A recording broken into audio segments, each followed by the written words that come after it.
Good morning, boys and girls. It is Friday Fun Day. So, for our reading this week, we have been reading different poems from our book, Thunder Underground. So, I just wanted to finish up this week by reading a couple of the poems that we didn't have a chance to get to that I thought were kind of fun. Now, as I read the poems, I want you to listen and watch and tell me which poetic device you think the poem uses. Does it use alliteration, which means it has a whole phrase that starts with the same letter? Does it use repetition, where it repeats a word or phrase over and over? Or does it use rhyme, where a couple of the lines in the poem rhyme? All right. So the first one we're going to read is called Corny Conversations. And it's about corn and how the corn talks to each other as it grows. Do you think that corn can talk to each other as it grows? Do you think plants can talk? Some people believe that they can talk to their plants and it makes their plants grow better. All right, Corny Conversations. It sounds too odd for us to hear. Corn plants can talk, not mouth to ear, but with a strange and clicking sound. Their taproots speak beneath the ground. We don't know what corn rootlings say when they communicate this way, but scientific studies show they do this as they grow and grow and grow. All right, so I heard a couple of different poetic devices. I definitely heard rhyming, okay? So hear and ear, sound and ground, say and weigh, show and grow. But I also heard some repetition. Did you hear anything in there that was repetition?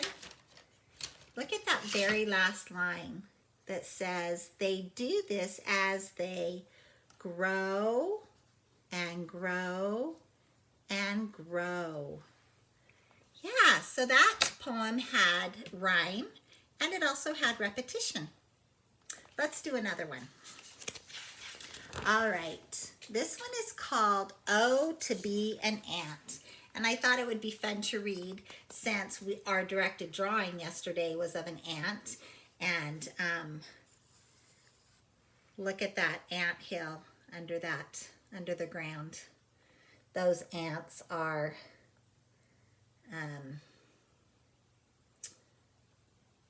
carrying on their duties of feeding their families, laying eggs. Let's read what it says about being an ant.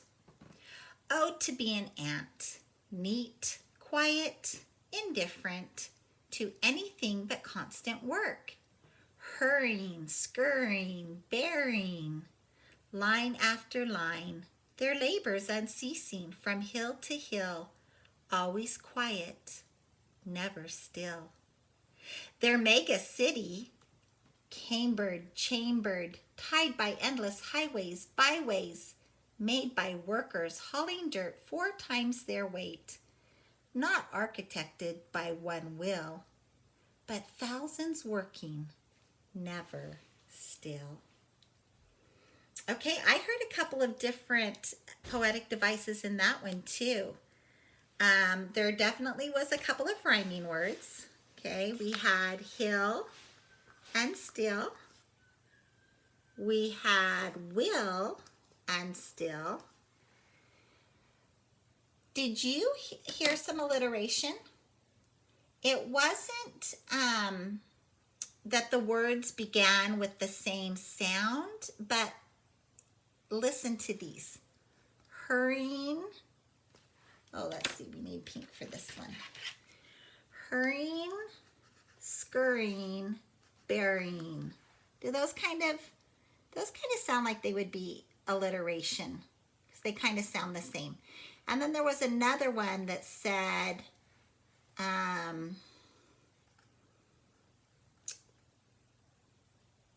tied by endless highways and byways. I thought those kind of sounded the same too. Okay, let's read one more. This one is called 3 Things I Know About the Roots of Trees. What do you know about the roots of trees? So I don't know if this poem is going to rhyme. It kind of makes a list. Let's see what it says.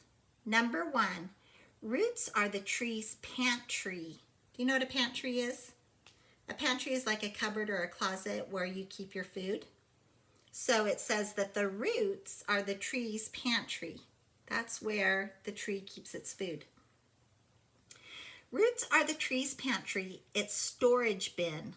Larder, hoarder, not quite a rhyme, but a reason. Number 2, 3 times the branches spread. Roots fan out, an underground portrait of the tree above.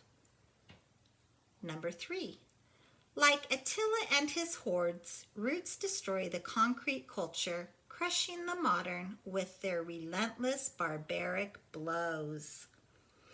Now that's kind of interesting, that last line. Have you ever seen a house where the sidewalk is starting to pucker up? The concrete is starting to pucker up on a sidewalk or driveway, and maybe there's a big, huge tree planted close by. Well, what happens is those trees' roots grow and they start growing up and they pop the concrete out of the sidewalk or driveway. I did see one area that might have been considered alliteration. Maybe rhyme. Lorder, hoarder. It could be alliteration where it sounds the same, or rhyme, but the rhyme is not coming at the end of the phrase. So I would think maybe more alliteration on that. Well, thanks for joining me for these last few stories in our book of poetry called Thunder Underground. I hope that you have a great Friday Fun Day. We have some great activities, our craft and our cooking class coming up.